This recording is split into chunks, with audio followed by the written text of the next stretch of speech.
Panorama 15. La voz de las regiones.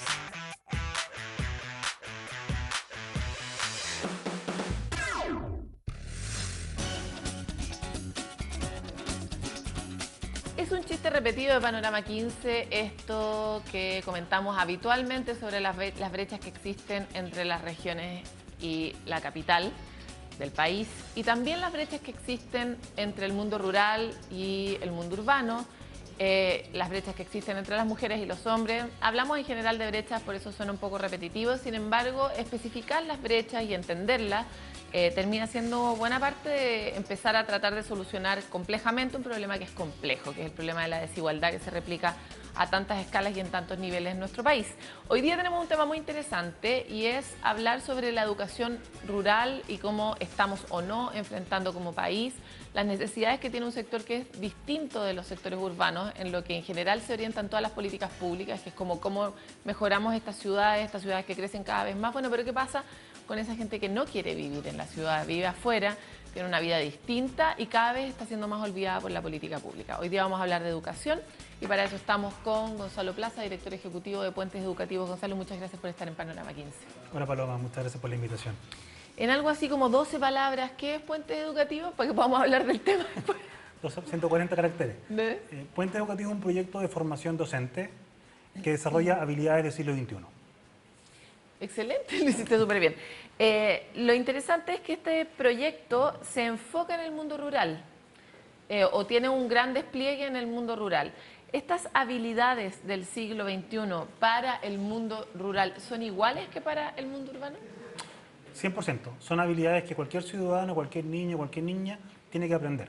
Porque si tú te das cuenta en el trabajo, cuando uno es adulto o en la vida cotidiana como cualquier ciudadano, necesita trabajar en equipo, necesita ser creativo, colaborar, pensar críticamente. Esas son las habilidades del siglo XXI. Y obviamente son útiles, son necesarias para cualquier ciudadano, del mundo rural o del mundo urbano. Y típicamente uno se da cuenta que el sistema educativo actual, que nos rige según el paradigma que tenemos tradicional, está educando a niños más en el sentido de memorizar contenidos más que de desarrollar habilidades. Por eso nosotros estamos enfocando nuestro proyecto en el desarrollo de habilidades en los estudiantes, de estas habilidades del siglo XXI, a través de los profesores. Ahora, esto es un poco lo que persigue la mayoría de las personas que están trabajando en cómo convertimos la educación en una educación que esté de acuerdo a nuestra época y no de acuerdo a la realidad de hace 2 siglos atrás. En el fondo hemos conversado muchas veces en Panorama 15 sobre eso acá, pero ¿cuál es la particularidad de su proyecto y cómo de alguna forma, a pesar de que es la misma técnica la que se necesita en el mundo rural que en el mundo urbano, se acogen las particularidades del mundo rural? ¿Qué es lo particular del mundo rural que no estaba recogido antes y que eventualmente se recoge a través de este proyecto? El mundo rural es tremendo, es un lugar donde la experiencia, la comunidad, el entorno tiene un rol muy importante. Por ejemplo, la escuela rural no es una escuela simple, sino que se transforma en un espacio, en una sede social, en una junta de vecinos. El profesor de una escuela rural tiene una importancia en la comunidad muy relevante.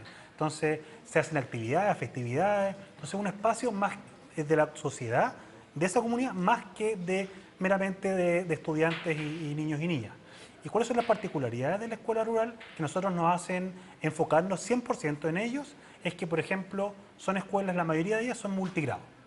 O sea, en primer lugar, 42% de las escuelas básicas de Chile públicas son rurales. O sea, un poco cerca de la mitad de las escuelas. O sea, es tremenda cantidad. Y de esas, la gran mayoría son escuelas multigrado. O sea, niños de diferentes edades, entre 6 y 12 años, de primero a sexto básico, cohabitan una misma sala de clase con un profesor o 2 profesores. Esas son las escuelas que se llaman unidocentes o bidocentes. Son escuelas multigrado, muy parecidas al ambiente de una familia, donde hay un hermano mayor, hermano menor, hay un vínculo. El profesor conoce a sus niños y está con ellos durante 6 años, los va a buscar en la mañana a sus casas, los lleva al colegio. Entonces, son realidades donde el vínculo es muy potente. Y como son niños de diferentes edades, como son escuelas multigrado, se da un aprendizaje mucho más consentido, más familiar, donde el norte común, trabajar en base a un proyecto con roles distintos, hace desarrollar habilidades como la creatividad, el pensamiento crítico, la colaboración. Vamos a ponerle pausa a esto, que es algo en lo que queremos profundizar ahorita, para recoger un poco Si tú pudieras decir hoy, ¿cuáles son los 3 grandes males o los 2 grandes males que aquejan a la educación rural hoy en Chile? Porque desde el sentido común uno diría, no hay suficientes profesores. Si todo el mundo está viniendo a las ciudades, ¿por qué la gente se va a ir al campo? Y por lo tanto, ¿hay suficiente cantidad de profesores para cubrir las necesidades del mundo rural, por ejemplo? O, ¿qué pasa con esta cuestión de que te cierran el colegio cuando no hay suficiente masa crítica? Como, ¿cuáles son los grandes fantasmas que hoy día está teniendo que enfrentar el mundo rural? Sí, yo creo que son 3 los grandes problemas. El primero tiene que ver con la formación inicial docente, es decir, la formación de los futuros profesores que van a hacer clases en ese tipo de escuelas.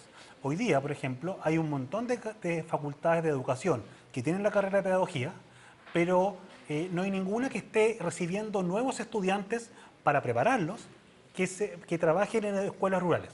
O sea, primero, no es lo mismo preparar a un profesor que trabaje en una escuela urbana que trabaje en una escuela rural. Claro, para enseñar ¿cierto? castellano que para enseñarle castellano a niños de distintas edades. Claro, porque el manejar desafío es esta mucho mayor. Lógico. Niños de diferentes edades tienen diferentes necesidades, diferentes objetivos y diferentes metodologías para abordarlos. Entonces, no hay ninguna carrera que esté aceptando estudiantes de pedagogía nuevos. Solamente tenemos la Universidad Playa Ancha, la UPLA, la sede de San Felipe, que tiene estudiantes de pedagogía con una mención en desarrollo local, educación rural.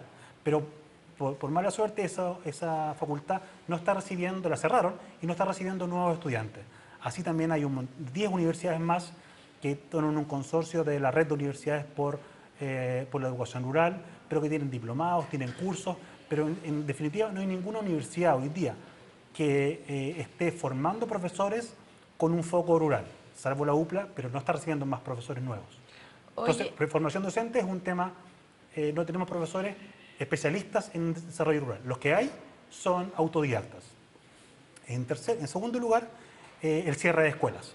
Escuelas pequeñitas con 1 o 2 estudiantes, cuando uno mira de una mirada económica, tienden a cerrarse, porque es mejor el municipio pone un bus de acercamiento y lo lleva a la otra escuela.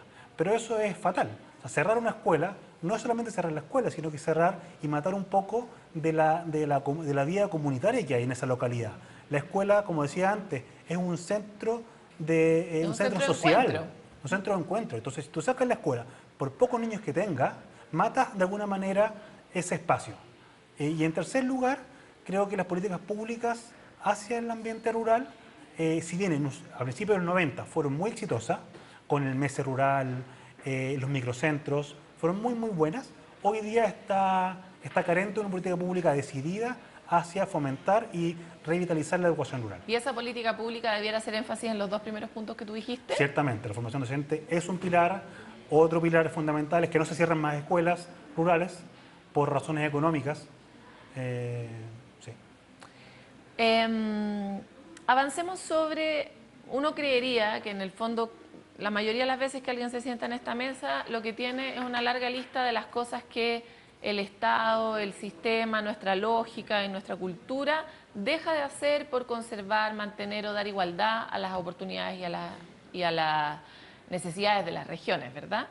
Pero pocas veces estamos acá contando las buenas noticias de lo que las regiones tienen que entregarle al resto de la identidad nacional. Pues, en ese sentido, ¿qué es lo que la escuela rural tiene que enseñarle a la escuela urbana o lo que la escuela rural de hoy tiene como patrimonio para aportar, por ejemplo, a la discusión de la educación pública?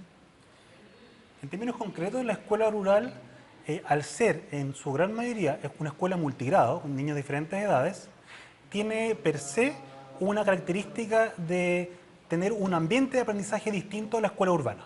La escuela urbana tradicional que fuimos nosotros, la gran mayoría, es una escuela basada en un paradigma tradicional que viene de la revolución industrial, ¿cierto? Estandarizado, competitivo, donde el SIMS es importante, las pruebas estandarizadas son importantes, se asume que el currículum es el mismo para todos, todos tienen que aprender los mismos contenidos.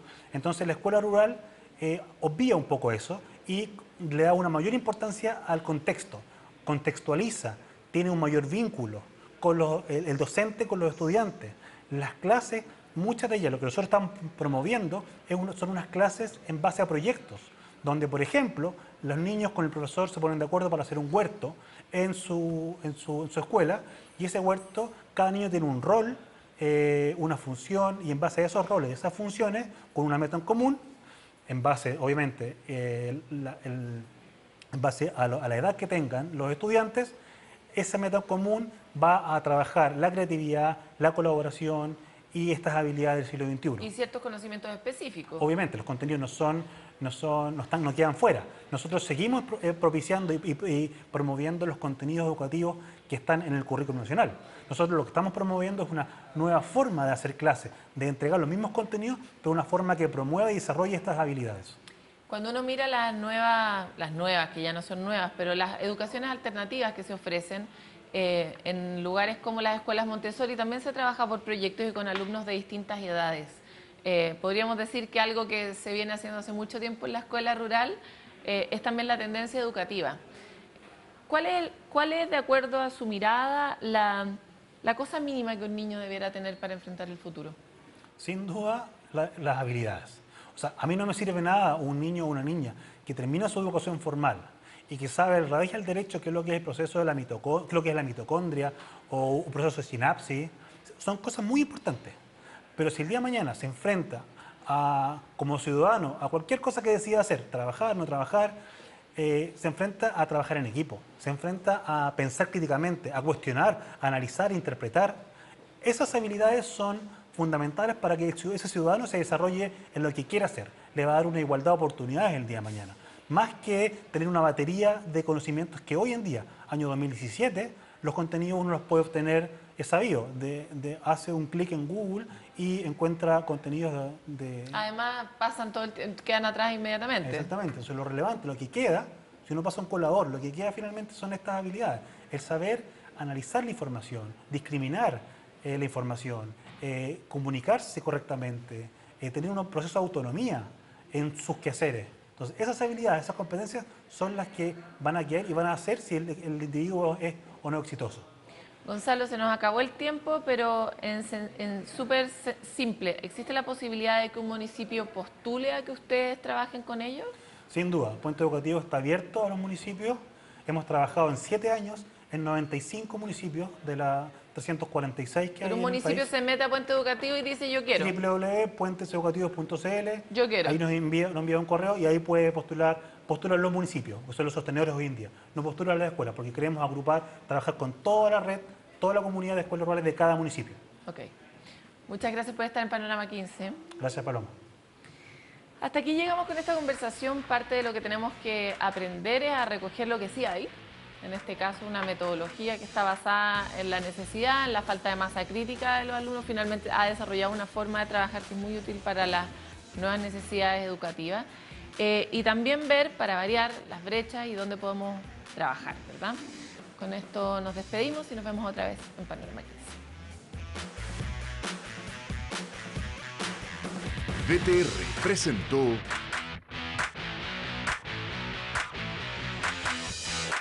Estamos en tu ciudad. Miramos tu realidad. Panorama 15. La voz de las regiones.